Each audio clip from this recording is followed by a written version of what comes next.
News headline bulletin for now. We'll bring you a full bulletin at 7 o'clock. But let's get into our stories of the day for you on this Thursday morning. And Sakina, this is what we'll be focusing in on. Indeed, Leanne. First up, Eskom Group Chief Executive Andre de Ruyter is today expected to release the Power Utilities Quarter State of the System briefing, where he will provide details of the company's operational performance. The executive manager in the finance department of Transnet Freight Rail, Yusuf Lahero, is today expected to continue giving testimony at the Commission of Inquiry into allegations of state capture when it resumes this morning. And just to recap of those COVID-19 statistics, 708,359 the overall number of COVID-19 cases in South Africa, and the death toll is now at 18,741. A total of 641,706 people have since recovered, translating to a recovery rate of 90%, and that brings the total number of active cases to 47,912. All right, the numbers, if you do need them, I'm sure you have got these saved on your device. If not, please do. 0800 029 999. That's the coronavirus 24-hour hotline, and also the WhatsApp line 0600 123 456. The provincial breakdown for us now, and Gauteng sitting at 226,073 positive cases reported. KwaZulu-Natal 121,647. Western Cape 114,964, and the Eastern Cape has recorded 92,566 cases. Moving on to the Free State, 54,238. The Northwest has 32,202. Mpumalanga 20,023. Northern Cape 20,690. And Limpopo has reported 16,956 positive cases. And then the total number of tests conducted to date, 4,607,882. 83 even. All right, let's move on to. So, you're checking your eyes there. I've said it before and I'm going to say it again. I wish we had a camera behind the scenes in studio. Sakina was literally lying on the desk trying to get closer to the monitor. Okay, let's have a look at your trending topics now. And of course, the situation in Nigeria is still topping the trending list, and it is a devastating situation, I must say. The response from people on Twitter has been overwhelming. I mean, when we talk about the likes of Beyonce, Janet Jackson, everybody coming in, but that's just the response on Twitter. What's actually happening on the ground, we don't know. And this is what we're going to try and get to the bottom of in terms of how much is being done. The whole issue is to try and end police brutality, end SARS. This is what it's basically at the heart of. And there's just been so many protests that are taking place that have unfortunately landed up in a lot of lives being lost as well in Nigeria. And people are begging for help from Nigeria to try and end this situation and try and help the people of Nigeria and the brutality that they say they are facing at the hands of police. So end SARS is a massive trending topic globally at the moment. It certainly is, Leanne, and quite a few other hashtags relating to Nigeria. And there's one on hashtag Africa is bleeding as well, that speaks to different hotspots across the continent and what is happening, especially Nigeria and the Democratic Republic of Congo. Yeah. And people talking about a silent genocide playing out there. So quite a lot to talk about with regard to the situation in Nigeria. Quite a sad one as well, and I know I saw it trending a little bit earlier. It was, again, forgive me if I pronounce his name wrong, but it's OK, O-K-E. It was Rest in Peace, OK. And this was a young Nigerian who actually took to Twitter.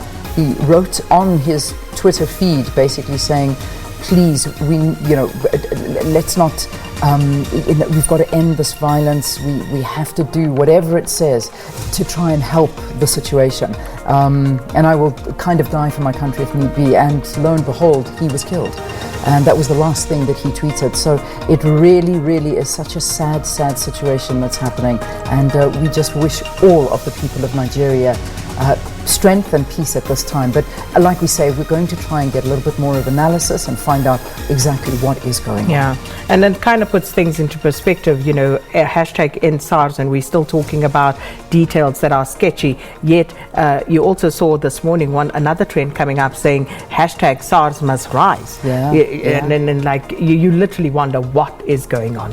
But let's move along. The next one, hashtag Ranjani, and that's of course, we spoke about this yesterday as well. Ranjani Munsami, who has of course now been appointed to the finance department, and yesterday the EFF, after the outcry following the finance minister Tito Mbowene's tweet the previous night about the core group of writers for the midterm budget policy statement.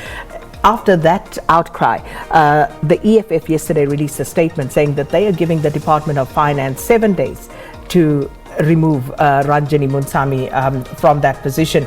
And the department, the Ministry of Finance, they also released a media response in which they say Ms. Ranjani Munsami is appointed in the Ministry of Finance as a community outreach officer. It is the prerogative of the minister who appoints to his team as per the prescripts of the ministerial handbook. And I did have a look at the ministerial handbook, and yes, there is provision for that particular position in the ministerial handbook.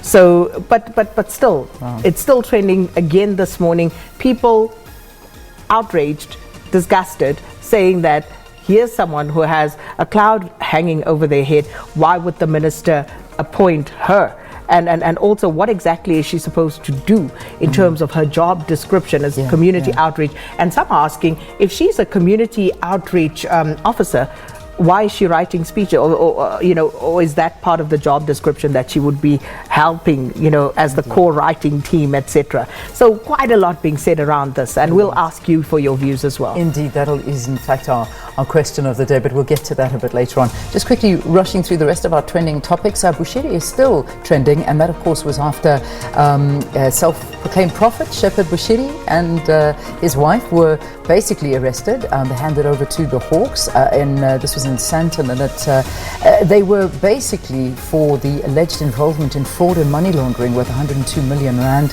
And this is talking about the Hawks, remember that today has been highlighted as a day that they're going to be initiating another very big arrest. So no details, that was just what they said. Thursday there's going to be a big arrest, so we'll be watching out on that. But Bushiri's still speaking because a lot of his supporters not happy, coming out to support him. Absolutely. And that's the situation. So Bushiri's still a big trending topic. So that bail application in court yesterday, and of course remember Bushiri is out on bail as it is for another case, a 15 million rand fraud money laundering case, and this is a separate case that he appeared for, him and his wife, yesterday alongside two others, and this time it's to the tune of 102 million rand.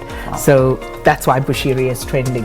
And final Pope one, Francis. big one, very big one. Pope Francis. Yeah, this is a big thing. This is of course the head of the Catholic Church, and he has now basically come out with apparently it was in a documentary that he was speaking on, and basically coming out and saying that homosexuals have a right to be a part of a family or some form of a union. They are children of God and have a right to a family. Nobody should be thrown out or be made miserable because of it, and that's a statement that he made. And this is basically looking at civil unions within the Catholic Church, because that's something that as it stands right now, it is not open to these kind of things. But Pope Francis really seems to be changing the narrative when it comes to that. So a very good statement in my opinion as a Catholic. That's just my opinion, but I know it's one of those things that the Catholic Church of course are going to have big debates about whether or not it is or isn't a good thing. I don't know, but that's my view. Absolutely. All right, let's move on to our question of the day now. And we told you that this is like set Twitter alight ever since that picture appeared in that tweet by Finance Minister Tito Mboweni. So we're asking you, what are your views on the appointment of Ranjani Munsami as Community Outreach Officer in the Department of Finance? at Morning Live SABC. That's where you can send your tweets, and we'll share your views with the rest of South Africa and the continent, whoever's watching us wherever across the world. All right, look forward to hearing from you. All right, let's quickly take a break here on the program. I think the NPA, that's what we're going to be discussing after the break, so don't go anywhere. I know our guest, who's coming up? Sipho Ngwema, the spokesperson for the NPA. So we'll be having a discussion there about them looking for a little bit more autonomy, asking for independence from the Department of Justice. Looking forward to it. Stay tuned, don't go anywhere.